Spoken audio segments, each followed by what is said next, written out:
Hello दोस्तों, कैसे हैं आप सब। तो चलिए आज की कहानी स्टार्ट करते हैं। आज मेघा को उठने में थोड़ा देर हो गया तो कथा जी विक्रम और मेघा के रूम का दरवाज़ा ज़ोर ज़ोर से खटखटाने लगी कि अरे ओ महारानी, आज उठने का टाइम नहीं हुआ क्या तेरा? अभी तुझे सबके लिए खाना बनाना है, फिर मेरे बेटे के लिए टिफ़िन बनाना है। बिना यह सब किए तू ऑफिस नहीं जा सकती, चाहे तुझे कितनी भी देर हो जाए। तो मेघा अपनी सास की बड़बड़ सुनकर जल्दी से रूम के बाहर निकली। दरअसल कल कथा जी के भैया भाभी आए थे। यह बात तो कथा जी को 2 दिन पहले से पता थी, पर कल जब मेघा थकी हारी 7 बजे ऑफिस से घर आई तो वह उन्हें देखकर हैरान हो गई।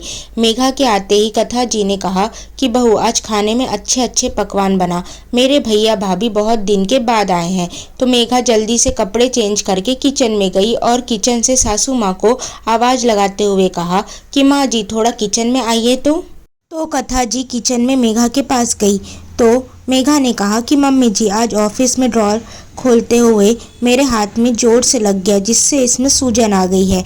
तो क्या आप प्लीज़ सब्जी काट देंगे? तो कथा जी ने कहा, अरे ना बाबा, मेरे भैया भाभी इतने दिन बाद आए हैं तो मैं उनके साथ बैठूंगी। तो फिर कथा ने कहा कि ठीक है, आप थोड़ा ऋचा को बोलकर यह काम करवा दीजिए। तो कथा जी ने कहा कि बहू, वह भी अपने मामा मामी से बहुत दिन बाद मिल रही है तो उसे भी बहुत सारी बातें करनी है। तो किचन का तो काम तू देख ले, बाकी का काम हम देख लेंगे। कथा जी किचन से बाहर चली गई तो मेघा मन ही मन सोचने लगी, अभी रात में किचन के अलावा कोई और काम रहता ही नहीं है तो यह माँ बेटी तो कोई भी काम नहीं करने वाले। और वह खाना बनाने में जुट गई। किचन का काम करते करते, खाना परोसते और बाद में किचन सफाई करते करते उसे रात के 2 बज गए। मेघा रोज सुबह 6 बजे उठ जाती है, पर कल 2 बजे सोने के कारण उसे आधा घंटा लेट हो गया। तो कथा जी तो इसी फिराक में रहती कि कब बहू से कुछ गलती हो जाए और वह उसे सुनाए। मेघा ने विक्रम से कितनी बार कहा कि आप मम्मी जी को कुछ बोलते क्यों नहीं, मैं ऑफिस का भी काम करूं और फिर ऑफिस जाने से पहले और ऑफिस से आने के बाद खाना भी बनाऊं। यह मुझसे नहीं होता। हम एक कुक रख लेते हैं जो सुबह भी आकर खाना बना देगी और शाम में भी, फिर मेरा खाने का टेंशन ही खत्म हो जाएगा। तो विक्रम ने कहा कि मेघा, मम्मी को कुक के हाथ का खाना नहीं पसंद है। और मेघा, तुम्हें तो पता है ना, आजकल लोग झूठ बोलकर काम पर लग जाते हैं, हमें क्या पता वह किस जात के हैं और किस धर्म के। तो कुक की बात तो करना ही मत इस घर में। मेघा और विक्रम की लव मैरिज हुई थी। मेघा को विक्रम शुरू से ही एक खुले विचारों वाला इंडिपेंडेंट लड़का लगा जो अपने फैसले खुद लेता था, पर यह सब मेघा की एक गलतफहमी थी। जब मेघा शादी करके घर आई तब उसे पता चला कि उसके विचार उसकी मम्मी के विचारों से मेल खाते हैं। वह भी अपनी मम्मी के ज़माने में चल रहा है। और कथा जी मेघा को कितना भी बोले पर वह कभी उनके सामने मेघा का पक्ष नहीं लेता था।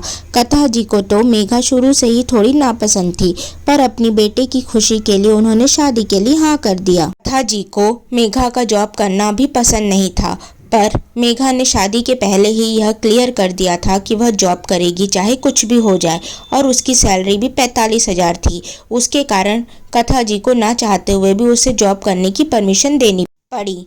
मेघा को यह भी पता था कि जॉब के कारण कथा जी को कोई ना कोई बखेड़ा जरूर खड़ा करेंगी, इसलिए जब भी उसकी सैलरी आती तो वह कथा जी के लिए और ऋचा के लिए महंगा सा सामान लेकर आती या फिर उनको मॉल में ले जाकर शॉपिंग करवाती, जिससे कि दोनों माँ बेटी उसके जॉब के बारे में कुछ नहीं बोल पाते।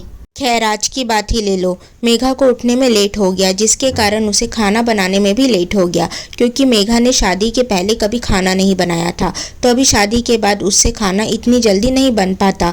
पर कथा जी ने उसे परेशान करने के लिए कहा कि बहू, आज मुझे वेज पुलाव खाना है, आज तो सिंपल चावल नहीं बनाना। और ऋचा ने भी कहा है कि उसे आज पनीर टिक्की खानी है। तो मेघा ने कहा कि मम्मी जी, मैं ऑफिस से आज 1 बजे आप दोनों के लिए ऑनलाइन ऑर्डर कर दूंगी। तो कथा जी ने कहा कि नहीं बहू, मैं बाहर का खाती हूँ तो मेरा पेट खराब हो जाता है, तो तू बना कर ही जा मेरे लिए, भले ऋचा के लिए ऑनलाइन ऑर्डर कर दे। तो मेघा ने सोचा कि वेज पुलाव के लिए तो कितनी सब्जियां कट करनी पड़ेगी, इससे पक्का आज ऑफिस पहुँचने में लेट हो जाएगा।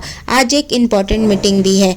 उसने अपने रूम में जाकर विक्रम से कहा, विक्रम, थोड़ा आज मम्मी जी को समझाओ कि आज वेज पुलाव नहीं बन पाएगा, मुझे मेरी इम्पोर्टेंट मीटिंग अटेंड करनी है।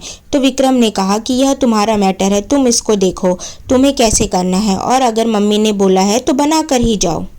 एक दिन अगर मीटिंग मिस हो गई तो तुम्हें जॉब से थोड़ा ना निकाल देंगे। ऐसा बोलकर वह रूम से बाहर चला गया और हॉल में जाकर अपनी माँ के साथ बैठकर मेघा को चाय का ऑर्डर दे दिया। विक्रम के ऐसे व्यवहार से मेघा की आंखें भर आई और उसने सोचा कि मैं जब विक्रम का हर तरह से सपोर्ट करती हूँ तो क्या मैं विक्रम से इतनी उम्मीद नहीं कर सकती कि वह मेरे जॉब की कद्र करे और मुझे अपने घर में सम्मान दे।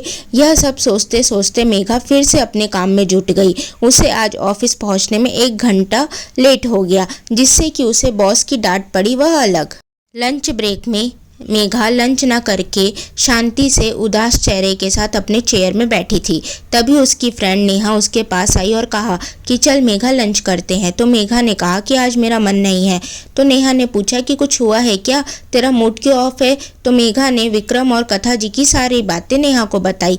तो नेहा ने बोला कि मैं तुझे एक आइडिया देती हूँ, तो उस तरह कर, इससे तेरा पति और सास दोनों सही रास्ते पर आ जाएंगे। मेघा जब शाम को घर देर से पहुंची तो देखा कि कथा जी और ऋचा ने खाने की कोई तैयारी नहीं की है और विक्रम हॉल में बैठकर टीवी देख रहा है। तो मेघा को देखते ही विक्रम ने कहा कि मेघा मेरे लिए 1 कप चाय बना दो। तो मेघा बिना कुछ बोले रूम में चली गई और काफी देर तक बाहर नहीं निकली। कथा जी ने विक्रम से कहा कि जा बेटा देख, वह अभी तक रूम में क्या कर रही है, खाना बनाने का टाइम हो गया है और तूने चाय मांगा था वह भी अभी तक नहीं लाई वह। तो विक्रम जब रूम में आया तो देखा कि मेघा गुमसुम सी खिड़की के पास खड़ी है। तो विक्रम ने कहा कि ये कोई टाइम है वहाँ खड़े होने का। मेघा, वहाँ माँ तुम्हारा कब से बाहर वेट कर रही है, आज तुम लेट से आई और किचन में भी नहीं गई खाना बनाने के लिए। तो मेघा ने कहा कि विक्रम, अब से मैं तुम्हें दिन भर बस किचन में ही दिखूंगी क्योंकि मेरे बॉस ने मुझे जॉब से निकाल दिया है। तो विक्रम ने हैरानी से पूछा कि ऐसे कैसे, तुम्हें जॉब से निकाल दिया? क्योंकि मुझे हफ्ते में 3 दिन तो यहाँ सबकी फरमाइश का खाना बनाते बनाते ऑफिस जाने में लेट हो जाता है, तो वह भी कितने दिन तक सहन करेंगे यह चीज़। तो आज उन्होंने मुझे कह दिया कि कल से ऑफिस आने की कोई ज़रूरत नहीं है। तो विक्रम ने कहा कि तुम्हें बॉस से बोलना था ना कि मुझे इस जॉब की ज़रूरत है। तो मेघा ने कहा कि अगर मैं उन्हें अपनी लाचारी दिखाऊंगी तो वह मुझे और 10 बातें सुनाएंगे। तो विक्रम ने कहा कि अभी जो हमने 15 लाख की गाड़ी ली है उसकी आधी ईएमआई तो तुम्हारी सैलरी से जाती है, तो अब आगे कैसे होगा। तो मेघा ने कहा कि अगर हम 5,000 में कुक रख लेते तो वह सुबह शाम आकर खाना बना देती और मेरी नौकरी भी ना जाती। तो विक्रम ने कहा कि तुम्हें तो पता है ना कि माँ को कुक के हाथ का खाना पसंद नहीं है। तो मेघा ने कहा ठीक है, पसंद नहीं है तो मैं ही अब दिन भर किचन में रहूंगी और तुम भरो खुद से अपने कार की ईएमआई। इतना बोलकर मेघा रूम के बाहर चली गई और विक्रम भी हॉल में आकर कथा जी को सारी बात बताने लगा। तो कथा जी के मन में भी यह बात आई कि बहू जो महंगे महंगे सामान और शॉपिंग करवाती है अब तो वह भी बंद हो जाएगा। तो वह बोली कि बेटा बहू को बोल कैसे भी कर वह जॉब करे और तेरा सहयोग करे, बाकी मुझे भी कुक रखने में कोई दिक्कत नहीं है। विक्रम ने कहा कि मेघा तुम्हें कल से ही नई जॉब देखनी पड़ेगी, नहीं तो घर के सारे खर्चे और ईएमआई मैं एक साथ मैनेज नहीं कर पाऊंगा। तो मेघा ने कहा कि मैं भी घर के काम और ऑफिस के काम दोनों एक साथ मैनेज नहीं कर पाऊंगी। तो विक्रम ने कहा कि मैंने माँ से बात कर लिया है, माँ को कुक रखने में कोई दिक्कत नहीं है। तो मेघा ने कहा ठीक है, फिर कल मैं भी अपने बॉस की वाइफ से अपने फ्रेंड को बात करने बोलती हूँ क्योंकि वह दोनों बहुत अच्छे फ्रेंड है, तो शायद वह मुझे फिर से जॉब में रख ले और नई जॉब ढूंढने की ज़रूरत भी ना पड़े। मेघा मन ही मन खुश हुई और उसने अपनी फ्रेंड नेहा को दिल से थैंक यू बोला। सो दोस्तों, आपको यह कहानी पसंद आए तो प्लीज़ इस कहानी को लाइक करें, शेयर करें एंड चैनल को सब्सक्राइब करें। Thank you for watching. Thank you.